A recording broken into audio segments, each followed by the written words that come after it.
Будь ласка, нехай в наступному році вдасться викрити якусь велику схему, резонансну, і щоб прямо з головою зануритись в тему. Та за що? Хотіла – отримала. Хоча з бажанням минулоріччя явно перестаралася. 2026 вже почався, а відійти від 2025-го я досі не можу. Хотіла цікавого і резонансного? На, Наталю, отримуй!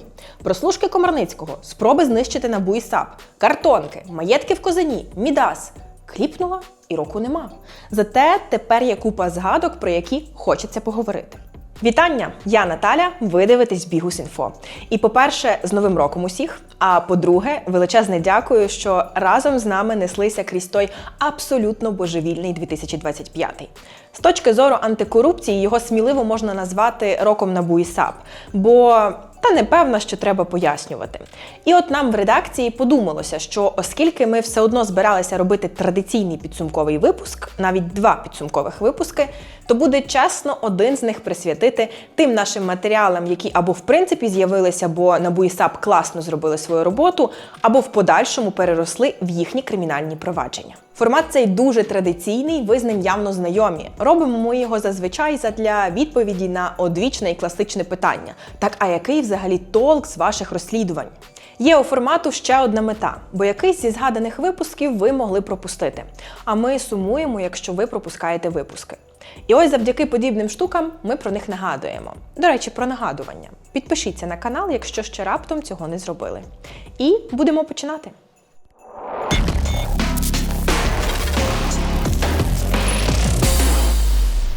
Антикори минулоріч ніби навмисне старалися дотримуватися хронології, тому перший гучний двіж почався буквально на старті року.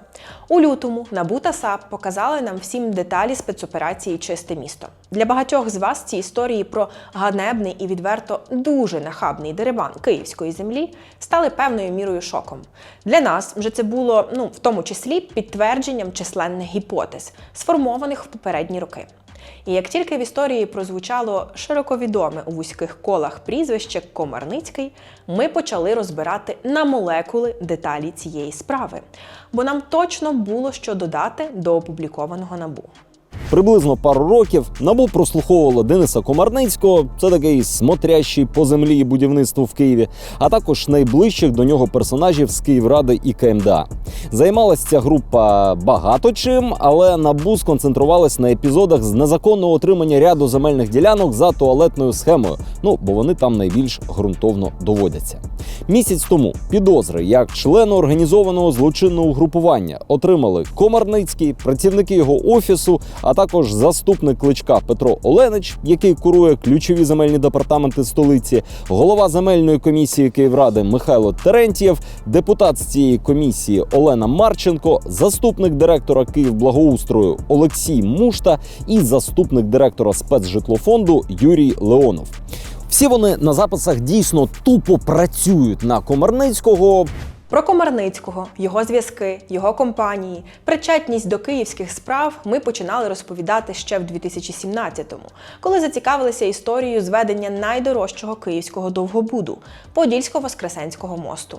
Це зараз він вже їде, але до цього він не їхав роками, і в його зведення вливали мільярд за мільярдом, які осідали, в ці спогади я вже не полізу.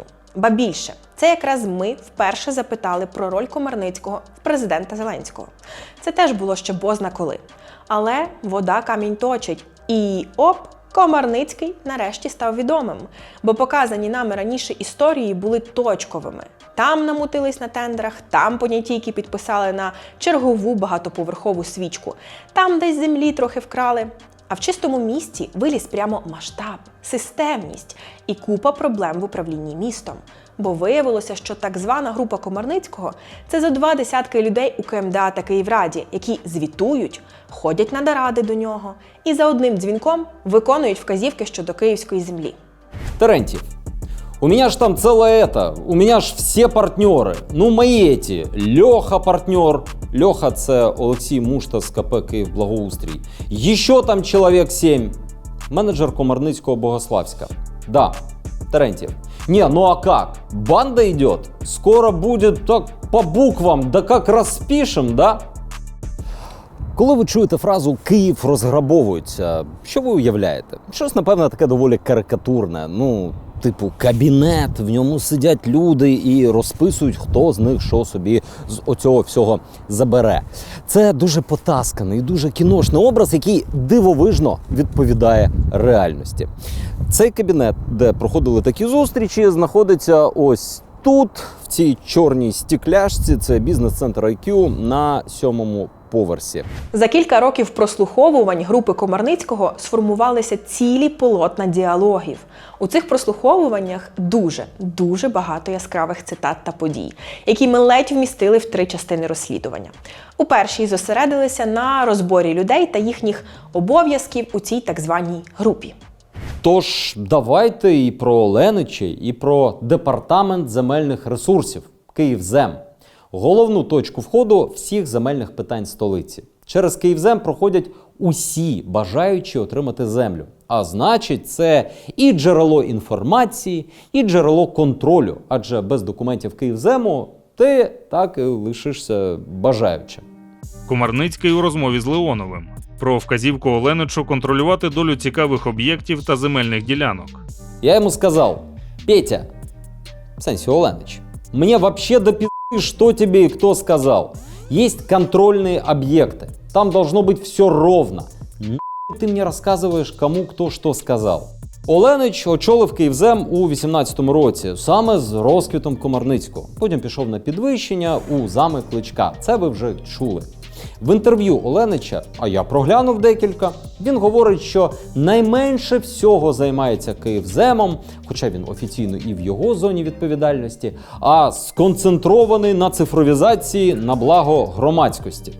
В його розмові з директором «Київзему» Валентиною Пелех, яку він набирає просто з кабінету Комарницького, про цифровізацію вже нічого нема.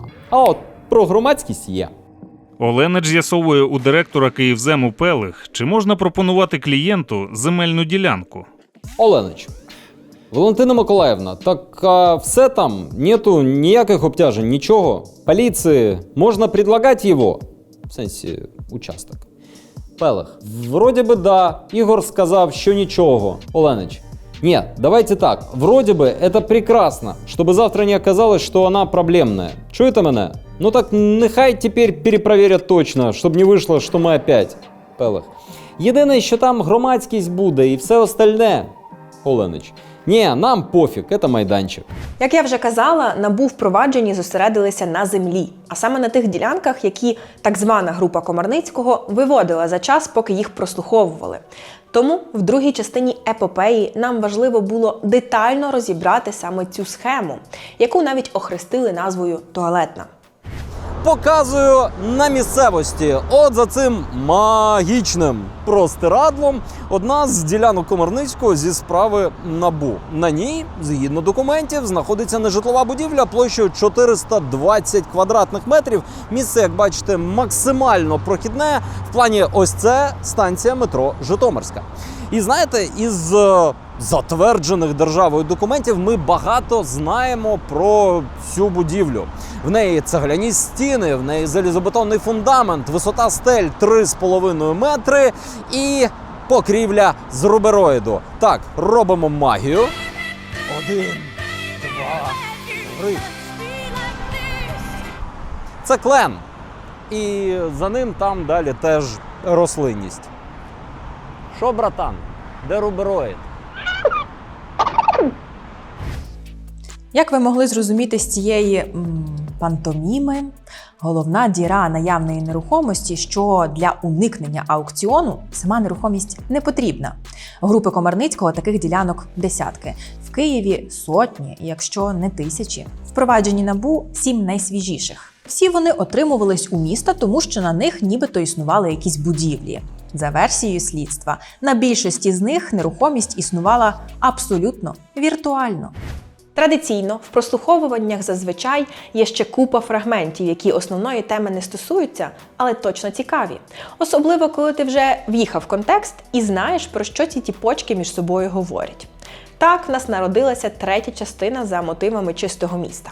Бо окремі розмови настільки яскраво підсвічували прибутковість цієї корупційної схеми, настільки неприховано демонстрували купи кешу, нові хати і закордонні контори, що ми не могли втриматися. Вийшло круто, но й сумно. Особливо про садівника Комарницького з посвідченням Міністерства оборони. 8 людей, в їхньому числі Юрій Леонов з керівництва спецжитлофонду, і якийсь тренер Комарницького, і його садівник. Оцих всіх записують в, мені складно сказати напевно, але за контекстом в якусь будівельну військову компанію. Тобто садівник Комарницького з корочкою Міноборони. Доглянуті київські посадки. Вибачте. Ну, але я обіцяла про результати корупційних діянь. Їх прекрасно ілюструють будиночки учасників схеми. З наскоку подивитись на хату Комарницького щось не вийшло, тому що там за 3-метровим парканом закритого котеджного містечка, в яке я таки заїхав, ще один його окремий паркан, але є в мене одна ідейка.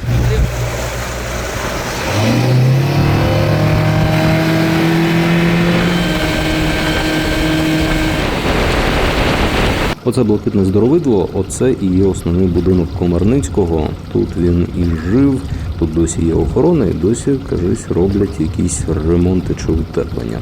Забігаючи наперед, утеплювати варто, батареї тут не працюють. І ще забігаючи наперед, з Лунчака будинок виходить прям на порядок крутіший. Ну, побачите ще. Круто будь депутатом Київської міської ради. Це все не в Києві, правда? Я, до речі, помилився, це не Козан, це Українка. А оце гостьовий будиночок, це основний будинок. Чого я сказав будиночок? Будинок. Це основний, там ще охорони. Вау! Це озеро.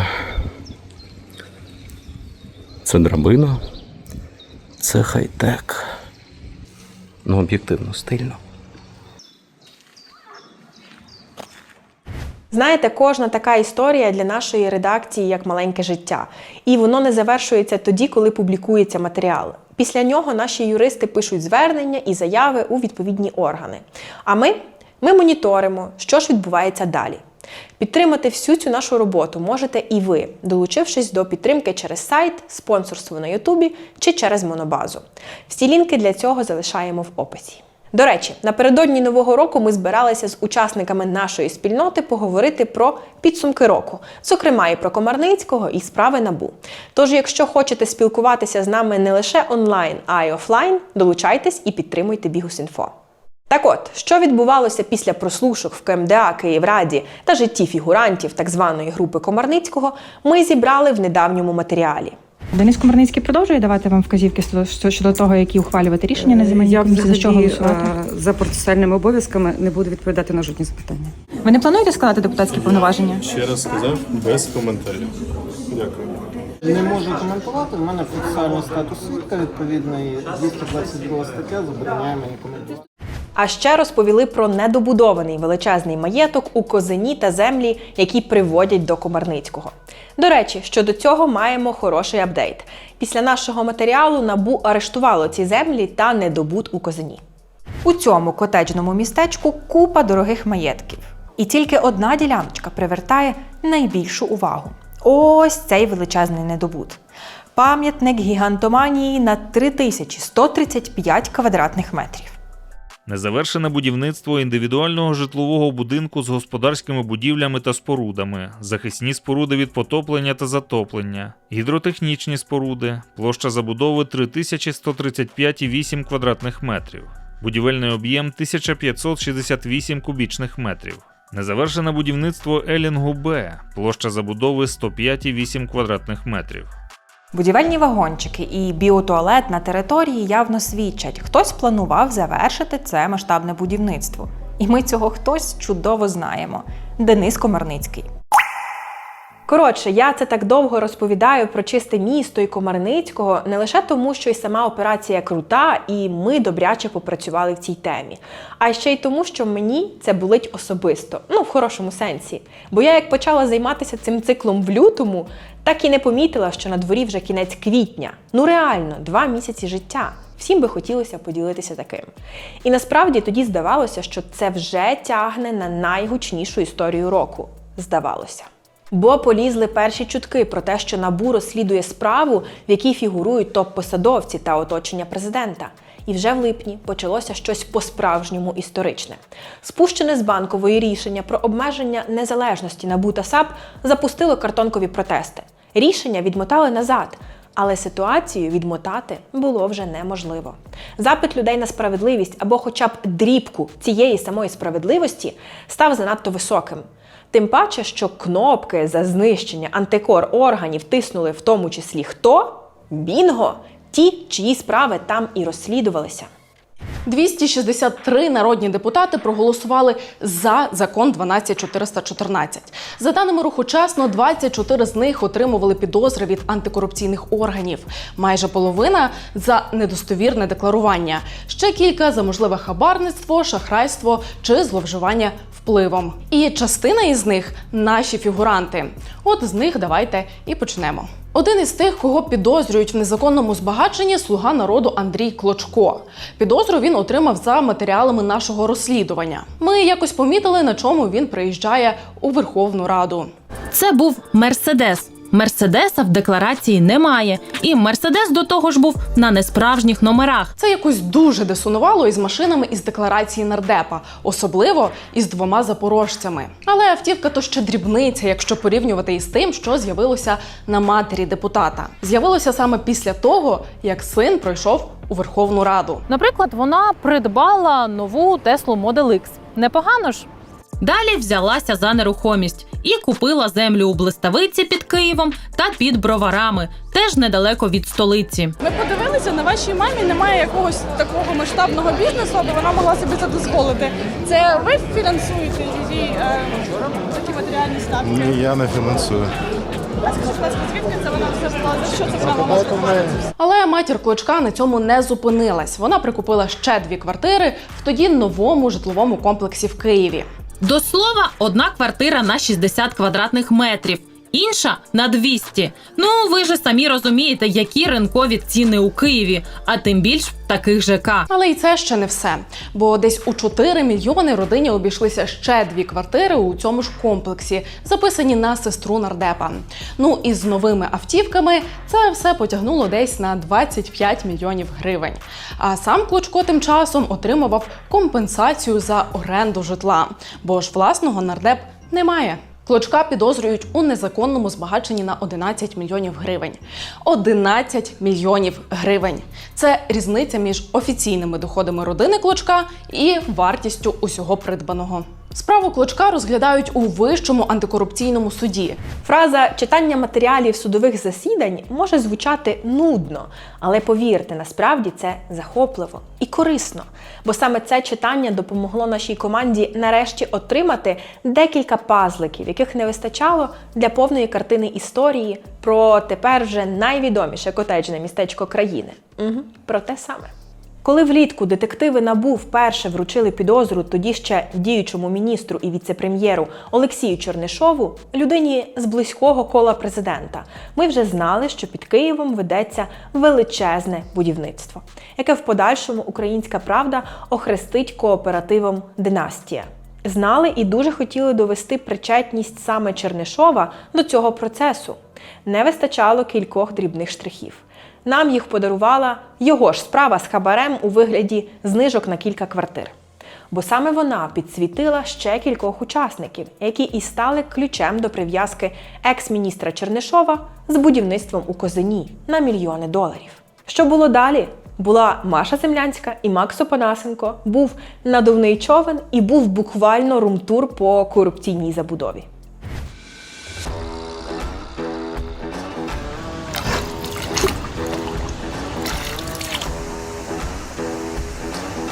Коротше, план такий, нам грести десь кілометр, ну як нам, Максу.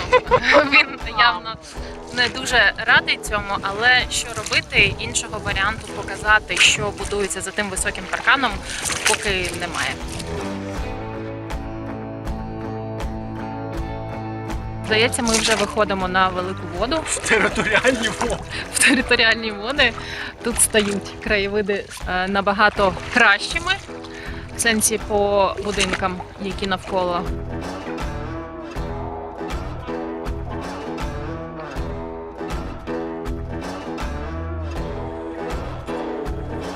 Коротше, якщо вірити моїм навігаційним здібностям, то ми вже майже впритул підібралися до тієї ділянки, яка нас цікавить. Зараз от за цим деревом, власне, має вона вже і починатися.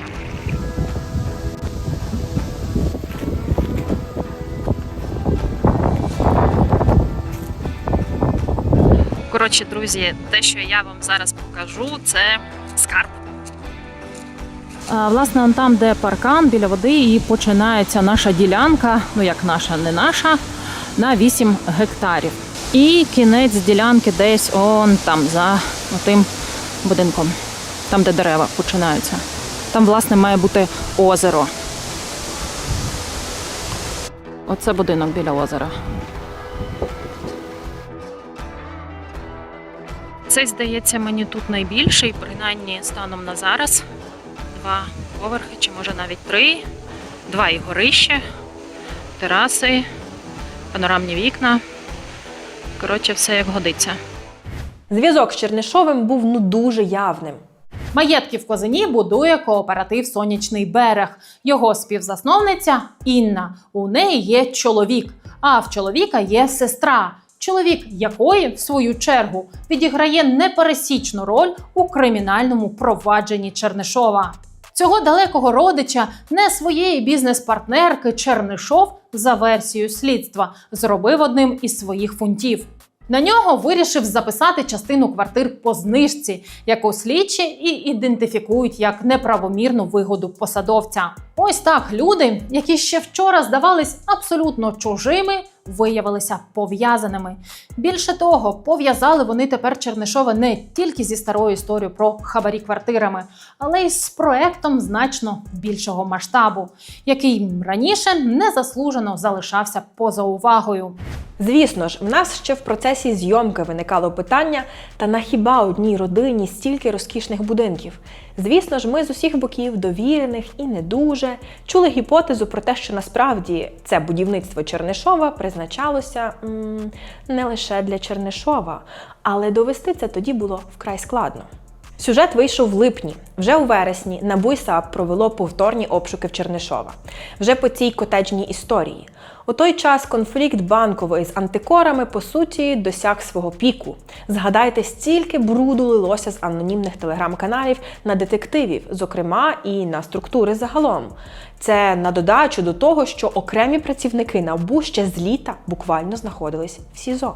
Уявіть наше здивування, захват, шок, коли всі ці окремі факти і фактики об'єдналися в матеріалах спецоперації «Мідас». Справа, яка стосувалася масштабних схем на українській енергетиці. Справа, яка торкнулася найближчого оточення президента. Справа, яка не лише відповіла на питання «Так, а чого Банкова?» так вперто хотіла знищити НАБУ і САП, але й запустила купу змін і процесів. І от кооператив «Династія», те саме будівництво, куди ми плавали влітку, став одним з центрів цієї справи. Для меня уже, а для меня нет. Беда тупое.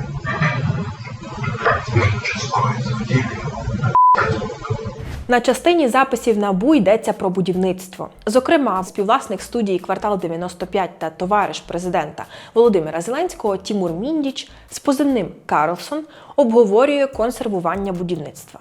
Проаналізувавши ці розмови, ми встановили, що йдеться про те саме будівництво велетенських маєтків в Козині. Одна група дуже близьких до Офісу президента людей, це я зараз про Міндіча і Галущенка в першу чергу, організувала масштабну схему заробітку на енергетичному гіганті компанії «Енергоатом». Грошей вона приносила стільки, що учасники схеми банально жаліються одне одному, як же тяжко носити в коробках такі суми. Друга група дуже близьких до Офісу президента людей, це вже про Чернишова і ко, організувала божевільне будівництво цілого котеджного містечка в Козині, куди, як ми вже почули, вливалися сотні тисяч доларів з тієї самої енергосхеми. Зараз це виглядає як пазл, який нарешті склався. Але тоді, в липні, це був лише епізод. Нам він був зрозумілим лише частково, але учасники схеми бачили всю картину. Бачили і, впевнена, дуже переживали. Тоді в справу втрутилися Офіс президента і Верховна Рада, яку буквально через коліно змусили голосувати за проект, що мав би забрати самостійність НАБУ та САП, органів, які, як виявилося, всі ці частинки пазлів задокументували. Це, очевидно, теж не фінал історії. Те, що це будівництво фігурує в гучній корупційній справі, яка творилася буквально руками оточення президента, перетворила натяки на те, що будувалося там все для керівництва держави, на щось більш обґрунтоване.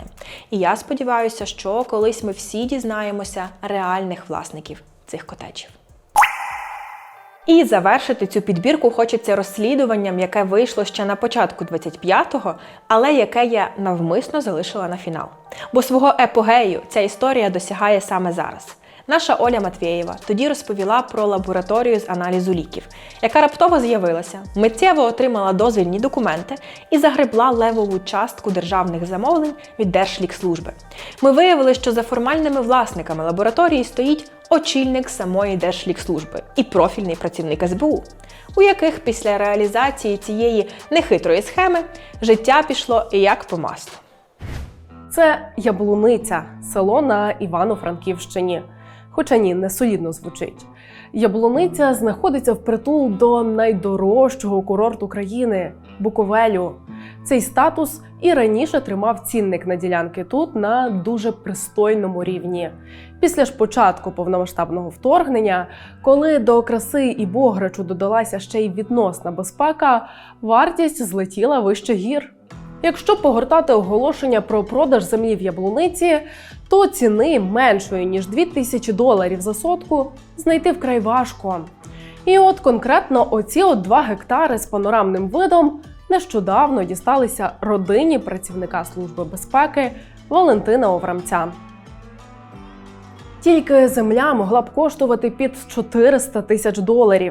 Бо в 23-му, ще перед купівлею землі у Яблуниці, Олена Оврамець купила ще й землю з будинком у Києві. Не під Києвом, а конкретно у Києві. Ось він. Втім, схоже, що в СБУшника в родині всі жінки дуже підприємливі. З кінця минулого року його дружина теж почала скуповувати різне і дороге. Так, наприклад, Юлія Оврамець стала власницею землі в Лісниках. Це дуже дорога місцина в 2 десятках кілометрів від Києва. 40 соток тут, дідько, це ж майже пів гектара, мали б обійтися щонайменше в $120 000. Це був лише початок, бо історією завдяки роботі наших юристів зацікавилися в НАБУ. Було провадження, було розслідування, були обшуки.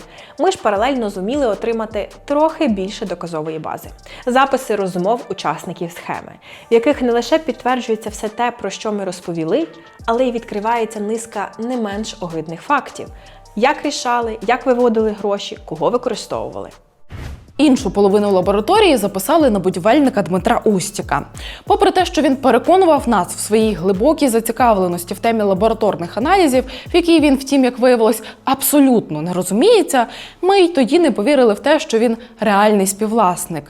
Ну і знайшли його зв'язок з СБУшником Оврамцем, який зараз, завдяки отриманим в розпорядження команди записам розмов учасників процесу, підтверджується. Хто у нас мав бути директор, і як ти говорив з приводу директора? Можете ставити ви, можу я поставити, він типа фунт, він у мене таке ж прораб, він у мене вдома там ремонтує, там, ну все там, він тут буде там підкручувати, що треба. Яку та питань немає, все. Ми говорили так само про, кажу, що йому, типа, ти кажеш, якихось там 25-30 тисяч, типа, ну, типа, ти казав, я їм там за свою роботу плачу, а тут він дочислиться. Була така домовленість чи не була? Что он будет там работать дома? Ні, що він фунт, да. Что я на него буду оформлять и ставить директором. Це, звісно, дуже епічно, що саме ті, хто мали би контролювати і перевіряти, самі ж створили структуру, щоб підзаробити. З бізнес-планом, приміщенням, інвестором, який купує обладнання, фунтами, які стають офіційними власниками, ставлять на потік дозволи і замовлення. Винахідливість чиновників і посадовців не перестає дивувати. Але апогей цього всього – спроба купити журналістів, ну тобто нас. Буквально. Чуваки комусь віддали грошей за те, щоб розслідування не вийшло. А воно ж, бляха, вийшло. Тоді, на початку року, коли учасники дізналися про те, що ми готуємо матеріал, вони, за даними наших джерел, почали шукати способи зарішати. І вийшли на якогось Володимира, який назвався нашим представником і пообіцяв за $40 тисяч вирішити всі питання з невиходом розслідування. Любі наші всі. Якщо вам хтось називає суми і запевняє, що з нами можна домовитися, маємо погані новини. Вас не ***ють. Якщо ж ви або ваші знайомі вже платили, як от в цьому випадку, за невихід матеріалу, сюрприз. Це теж був обман. Опції домовитися, порішати чи замовити розслідування або його невихід у нас не існує в принципі. Тож не годуйте шахраїв і, будь ласка, не поповнюйте їхні лави. Володимир, наскільки нам відомо, нині змушений повертати аванс незадоволеним замовникам, бо ж розслідування вийшло. Після публікації, повторюся, Національне антикорупційне бюро зайнялося відповідним кримінальним провадженням. А кілька тижнів тому слідчі провели обшуки в Держлікслужбі і, зокрема, в кабінеті Ісаєнка. Підсумувати все це хотілося б однією історією, хоч вона і почалася раніше, але результат ми побачили саме в 2025-му. Ми роки 2 тому розповідали про нардепів і їхні нові машини та квартири. І от тоді нам в поле зору потрапив нардеп від «Слуг» Сергій Литвиненко, і машини записані на його помічника. Це саме та епічна історія про крузак, на який помічник заробив на бджолах. І от в грудні 25-го САП тішить нас новиною. Хочуть конфіскувати і крузак, і ще 2 дорогі бехи на понад 8,5 мільйонів гривень. За даними слідства, Литвиненко записав ці машини на підставних осіб. А його офіційних доходів і доходів родини не вистачило б на такі авто. Нащо я це розповідаю? Бо ця історія якнайкраще ілюструє. Результат після наших матеріалів не миттєвий. На нього доводиться чекати, його доводиться дотискати. Але це ж така собі причина, щоб нічого не робити, правда? Тож тепер прохання до вас. Підтримуйте поширеннями і лайками наші матеріали, бо розголос дуже важливий. Бо навіть не хочеться уявляти, яким би був цей рік, якби не вдалося відстояти незалежність НАБУ і САП. Фраза генерального прокурора «Я по кожного прийду особисто» добре дає відчути цей вайб. Але головна наша боротьба зараз на фронті. Тому важливо підтримувати армію. І у нас зараз триває збір для підрозділів членів команди Bihus.info, які зараз у війську. І ми будемо дуже вдячні, якщо ви долучитесь. Кожні 10, 20 і 50 гривень дійсно важливі. Посилання на банку під відео. Дякую, що дивилися. До зустрічі!